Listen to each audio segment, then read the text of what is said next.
Good day to everyone. I'm Deeksha from Mahatma Global Gateway, and today I'll be presenting my experiment on how water changes the optical density of any substance, which I've taken as paper.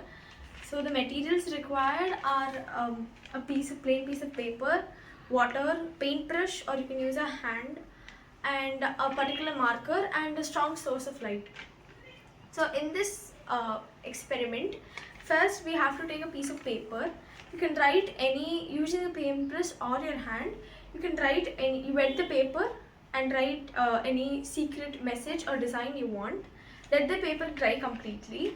I've taken this paper to write the secret code, and after it has been dried completely, it forms something like this. Now after the paper is completely dried, I am going to color the whole paper with this particular shade.